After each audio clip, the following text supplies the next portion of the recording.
ప్రియులారా, ఈ ఉదయకాలము మనము మన ప్రియ ప్రభువును ఆరాధించుటకు,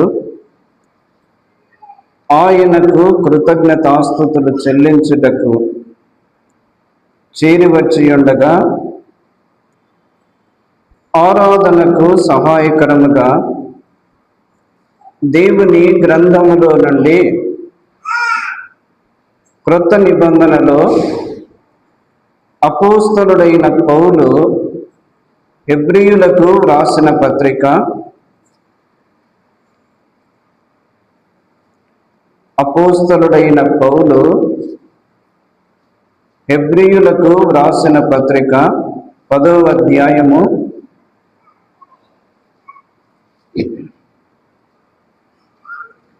5వ వచనము.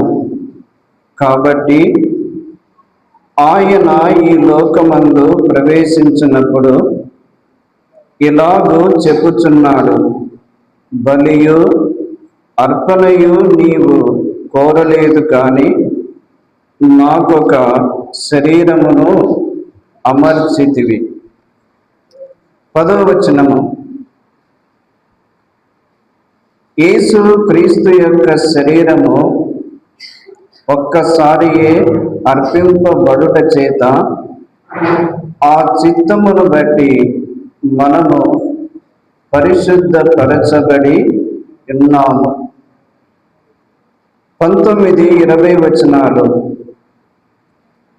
సహోదరులారా, యేసు మన కొరకు ప్రతిష్ఠించిన మార్గమున అనగా నూతనమైనదియు జీవము గలదియు ఆయన శరీరము అను తెర ద్వారా ఏర్పరచబడినదియునైన మార్గమున ఆయన రక్తము వలన పరిశుద్ధ స్థలమునందు ప్రవేశించుటకు మనకు ధైర్యము కలిగి ఉన్నది గనుకను. ప్రభువునందు ప్రియులారా, ఈ ఉదయకాలము మన ప్రభువును మనము ఆరాధించుటకు చేరి వచ్చి ఉండగా, ఆరాధనకు సహాయకరముగా హెబ్రీయులకు రాసిన పత్రిక 10వ అధ్యాయములో నుండి 5వ వచనము, 10వ వచనము, 19, 20 వచనాలు మనం చదువుకున్నాం. ఈ 3 లేఖనాలలో మన ప్రభువును గూర్చి 3 మాటలు మనం గమనించగలము. 10వ అధ్యాయము 5వ వచనములో అమర్చబడిన శరీరము, అమర్చబడిన శరీరము.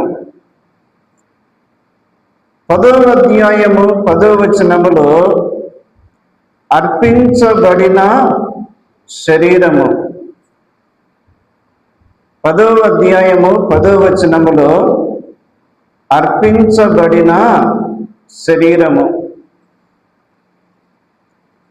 19, 20 వచనాలలో అతి పరిశుద్ధ స్థలములోనికి ప్రవేశించిన శరీరము, అతి పరిశుద్ధమైన స్థలములోనికి ప్రవేశించిన శరీరము. 10వ అధ్యాయము 5వ వచనములో బలియు అర్పణయు నీవు కోరలేదు కానీ నాకొక శరీరమును అమర్చితివి.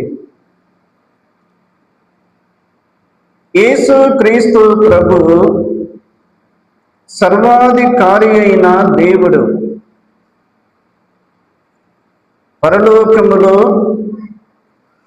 నిరంతరము కీర్తించబడుచు ఘనపరచబడుచు మహిమపరచబడుచున్న నమ్మకమైన ప్రభు. పరలోకములో 4 జీవులు ఉన్నవి, 24 పెద్దలు ఉన్నారు, కోట్ల కొలది దూతలు ఉన్నారు. పరలోకములో ప్రభు ఆ మహిమగల సింహాసనం మీద కూర్చొని ఉన్నాడు. ఈ 4 జీవులు, ఆ 24 పెద్దలు, కోట్ల కొలది దూతలు సర్వాధికారియునకు దేవుడు ప్రభు పరిశుద్ధుడు పరిశుద్ధుడు పరిశుద్ధుడు అని మానక రాత్రింబగళ్ళు కీర్తించుచూ ఉన్నారు. 24 పెద్దలు, దేవా, సమస్తమును నీవు సృష్టించితివి, సమస్తమును నీ మూలముగా సృష్టింపబడెను, కాబట్టి మహిమ ఘనత ప్రభావములు పొందుటకు నీవే అర్హుడవని చెప్పుచు ఆ 24 పెద్దలు తమ తలల మీద ఉన్న కిరీటములు ప్రభువు యొక్క పాదముల ఎదుట పడవేసిరి.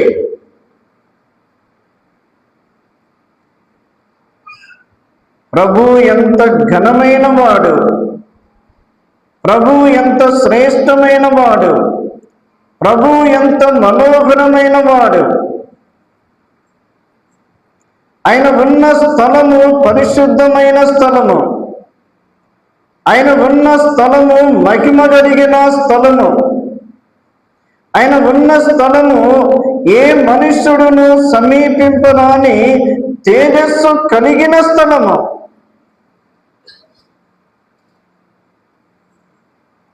అయితే ప్రియులారా, పాపముల చేతను అపరాధముల చేతను చచ్చిన మనలను ఆయన ప్రేమించి పరలోకమును విడిచిపెట్టి మానవుడుగా లోకములోనికి పంపబడెను. పరలోకమును విడిచిపెట్టెను, మహిమను విడిచిపెట్టెను, ఆరాధన విడిచిపెట్టెను, ఉన్నతమైన స్థలమును విడిచిపెట్టెను. అది విడిచిపెట్టకూడని భాగ్యమని ఎంచుకొనక మన కొరకై ఆయన మహిమను విడిచి మానవుడుగా లోకములోనికి వచ్చెను.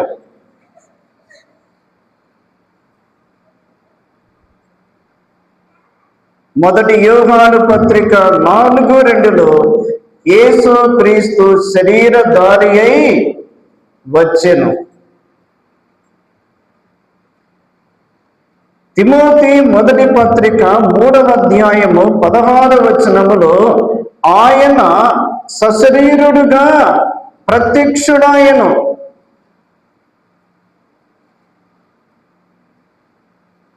రోమా పత్రిక 8:2, 3, 4 మనము చూస్తే,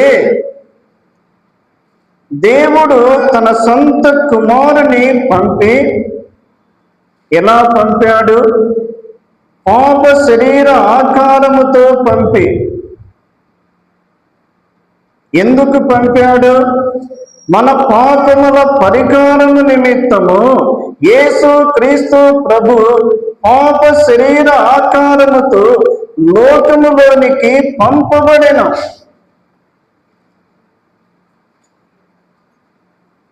ఆయనకొక శరీరము అమర్చబడెను.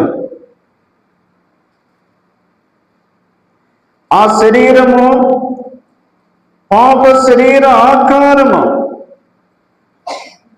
ఫిలిప్పీ పత్రిక 2వ అధ్యాయము 6, 7, 8 వచనాలు చూస్తే ఆయన మనిషిని పోలికగా పుట్టెను, దాసుని స్వరూపము ధరించుకొనెను, ఆకారమందు మనుష్యుడుగా కనబడెను, మనిషిని పోలికగా పుట్టెను, ఆయన శరీరమును ధరించుకొనెను.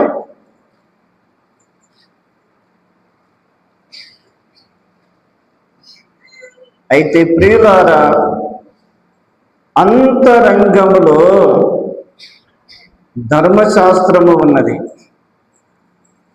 40వ కీర్తన చూడండి.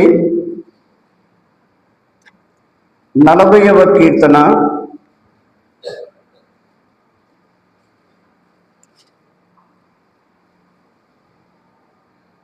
8వ వచనము. నా దేవా, నీ చిత్తము నెరవేర్చుట నాకు సంతోషము, నీ ధర్మశాస్త్రము నా ఆంతర్యములో ఉన్నది. నా పెదవులు మూసుకొనక మహాసమాజములో నీతి సువార్తను నేను ప్రకటించి ఉన్నానని నేనంటిని. 10వ వచనములో, నీ నీతిని నా హృదయములో ఉంచుకొని ఉన్నాను. యేసు క్రీస్తు ప్రభు యొక్క ఆంతర్యములో ధర్మశాస్త్రము ఉన్నది. ధర్మశాస్త్రములో దేవుడు ఎంత మహోన్నతుడు, ఎంత ఘనమైన వాడు, ఎంత శ్రేష్టమైన వాడు, ఆయన పరిశుద్ధతను, ఆయన నీతిని, ఆయన సత్యమును, ఆయన యథార్థతను, ఆయన ఔన్నత్యమును, ఆయన సామర్థ్యము, అవన్నీ కూడా ధర్మశాస్త్రములో ఉన్నవి. మన ప్రభు యొక్క ఆంతర్యములో ధర్మశాస్త్రము ఉన్నది, నీతి ఉన్నది, సత్యము ఉన్నది. ఈ ఉదయకాలము మనము ఆరాధనకు చేరి వచ్చి ఉండగా మన ప్రభు ఆయన శరీరమును అమర్చుకొనెను. అమర్చబడిన శరీరము, ఆ శరీరముతోటి భూలోకములో 33.5 సంవత్సరములు ఎంతో యోగ్యుడుగా జీవించెను.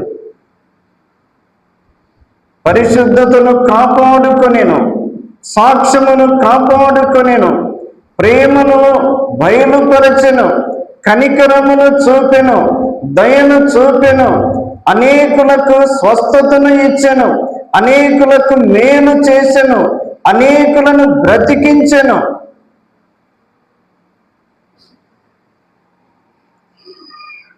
ఆ ప్రభువే మన కొరకై అర్పించబడెను. ఒకటి అమర్చబడిన శరీరము, రెండవది 10వ అధ్యాయం 10వ వచనములో అర్పించబడిన శరీరము. యేసు క్రీస్తు ప్రభు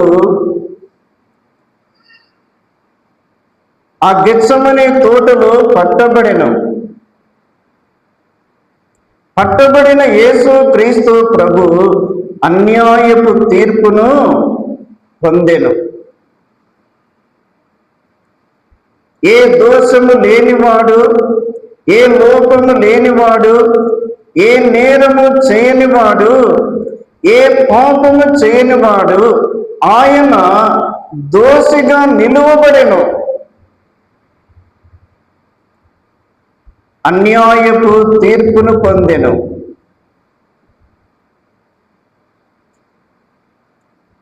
ఆయన శరీరమంతయు కూడా గాయములే,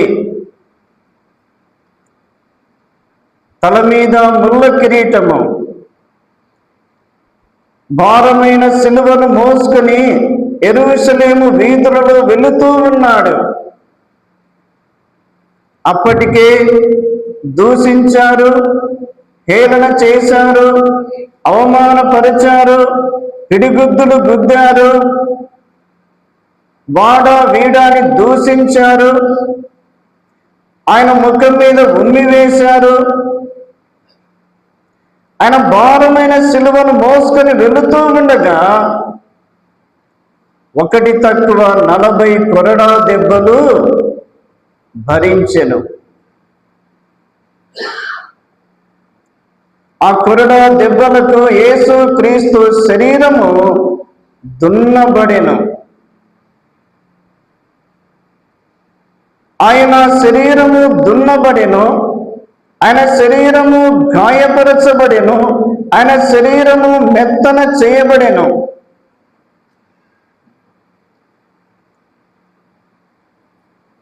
పేతురు మొదటి పత్రిక 2వ అధ్యాయము 23-24 వచనాలు చూస్తే, దూషింపబడి బదులు దూషింపలేదు, శ్రమ పెట్టబడి బదులు శ్రమ పెట్టలేదు, న్యాయముగా తీర్పు తీర్చు దేవునికి తన్ను తానే అప్పగించుకొనెను. ఆ గొల్గొతా పర్వతం మీద, ఆ కలువరి గిరిలో ఇద్దరు నేరస్తుల మధ్య యేసుక్రీస్తు సిలువ వేయబడుట, అక్రమకారులలో ఒకడుగా ఎంచబడుట, ఆయన చేతులలో మేకులు, పాదాలలో మేకులు, ప్రక్కలో బల్లెపు పోటు, ఆయన శరీరం అంతయు కూడా దున్నబడెను. దున్నువారికి తన వీపును అప్పగించాడు, దాటువారికి తన వీపును దారినిగా చేశాడు. సిలువలో ప్రభువు నీ కొరకు నా కొరకు స్వరూపమును సొగసును కోల్పోయెను.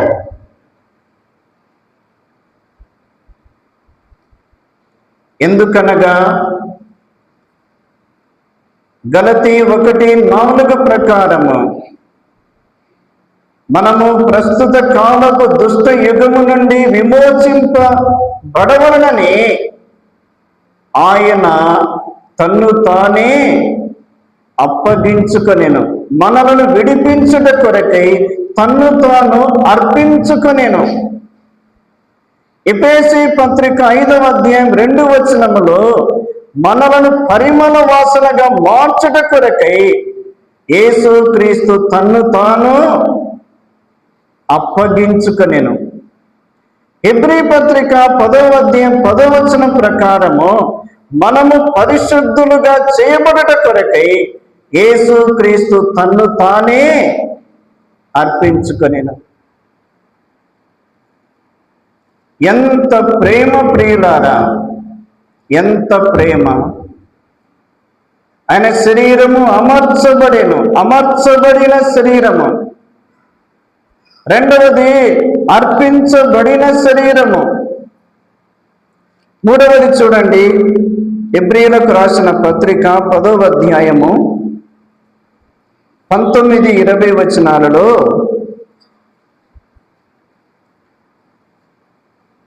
నూతనమైనదియు జీవము గలదియు ఆయన శరీరము అను తెర ద్వారా ఏర్పరచబడినదియునైన మార్గమున ఆయన రక్తము వలన పరిశుద్ధ స్థలమునందు ప్రవేశించుటకు. పాత నిబంధన కాలములో ప్రత్యక్షపు గుడారములో పరిశుద్ధ స్థలమునకు, అతి పరిశుద్ధమైన స్థలమునకు మధ్యలో ఒక అడ్డు తెర ఉంటుంది. అతి పరిశుద్ధమైన స్థలములోనికి సంవత్సరమునకు ఒక్కసారి ప్రధాన యాజకుడు మాత్రమే అందులోనికి ప్రవేశించాలి. కానీ యేసుక్రీస్తు కలువరి సిలువలో బలిగా అర్పించబడుట ద్వారా ఆ తెర రెండుగా చినిగిపోయెను. యేసు క్రీస్తు ప్రభు మన పాపముల కొరకై మరణించి సమాధి చేయబడి మృతులలో నుండి లేపబడి ఆయన అతి పరిశుద్ధమైన స్థలము అనగా పరలోకమునకు వెళ్ళి తండ్రి కుడిపార్శ్వమున విజ్ఞాపనము చేయుచున్నాడు. ఆ అతి పరిశుద్ధమైన స్థలము, అతి శ్రేష్టమైన స్థలము, మనోహరమైన స్థలము, మహిమ కలిగిన స్థలమునకు ప్రభు మనలను ప్రవేశింపచేశాడు. ఏ విధముగా? యేసు క్రీస్తు బలియాగము ద్వారా, యేసు క్రీస్తు మరణము ద్వారా, యేసు క్రీస్తు చిందించిన రక్తము ద్వారా మనకు పరలోక భాగ్యము దొరికినది. యేసు క్రీస్తునందు మనకు రక్షణ, పాప క్షమాపణ, నిత్య జీవము, పరలోక రాజ్య ప్రవేశము, పరలోక పట్టణ పౌరస్థితి, జీవముతో కూడిన నిరీక్షణ మనకు దొరికినది. ఎంత గొప్ప భాగ్యమో ప్రియులారా! ఇంత శ్రేష్టమైన భాగ్యము సహవాసమునిచ్చిన ప్రభువుకు మనమేమి చెల్లించగలము? ఏమి చెల్లించినా రుణస్థులమే. ఎంత వర్ణించినా ఆ రుణము తీరదు. అది అట్లుండవలసినదే. ఉదయకాలము ఆ ప్రభు పాదముల చెంత చేరి మోకరించి ఆయనకు కృతజ్ఞతాస్తుతులు చెల్లించుచు ఆరాధన